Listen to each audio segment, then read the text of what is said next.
అందరికీ నమస్కారం.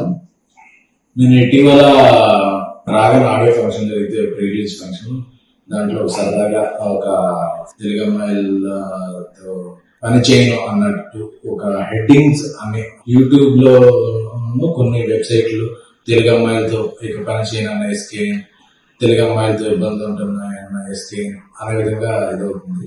ఈ మధ్యకాలంలో తెలుగు అమ్మాయిలు ఎక్కువగా ఇండస్ట్రీకి పరిచయం చేసిన అతి కొద్దిమంది నిర్మాతలు నేను ఒకరిని. రేష్మ, ఆనంది, మానస, ప్రియాంక జావల్కర్, వైష్ణవి చైతన్య, ఐశ్వర్య, కుషిత, వీళ్ళందరినీ ఇప్పటివరకు ఇంట్రడ్యూస్ చేయడం, వర్క్ చేయడం జరుగుతుంది. అలాగే నెక్స్ట్ రాబోతున్న సినిమాలో హారిక, ఇంకొక కొత్త అమ్మాయి, ఇలా ఒక 8-9 మంది అమ్మాయిల్ని పరిచయం చేశారు. అలాగే ఈషా రెబ్బ, ప్రియా వడ్లమాని, ఈ మధ్య ఇనయ్య, ఇలాగా ఆల్రెడీ ఇంట్రడ్యూస్ అయిన ఒక 4 అంటే 12-13 అమ్మాయిలతో నా కెరీర్ లో నేను పనిచేసింది 80% తెలుగు అమ్మాయిలు.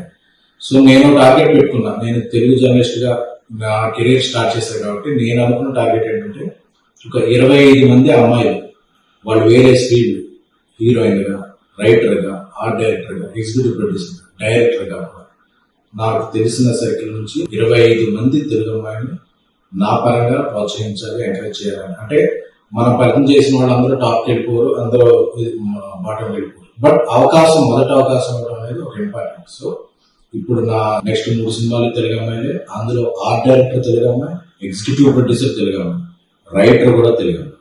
సో ఇంతమంది తెలుగు అమ్మాయిని నేను ప్రోత్సహిస్తున్నాను. సో ఏదో ఒక ఫన్ బాంటర్లో జరిగిన ఒక చిన్న జోక్ ని అదేదో ఒక స్టేట్మెంట్ లాగా వద్దేద్దు, దాన్ని స్ప్రెడ్ చేయద్దు అనేది నా కోరిక. ఎందుకంటే ఈ మధ్యకాలంలో ఇంతమంది తెలుగు అమ్మాయిలకి ఎవరు ఏదో ఇవ్వలేదు.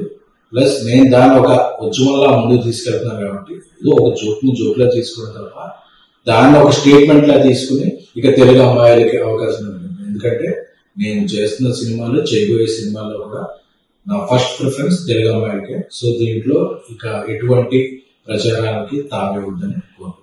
Thank you. Yes. Please subscribe to the channel and download the Politicos app from the links in the description.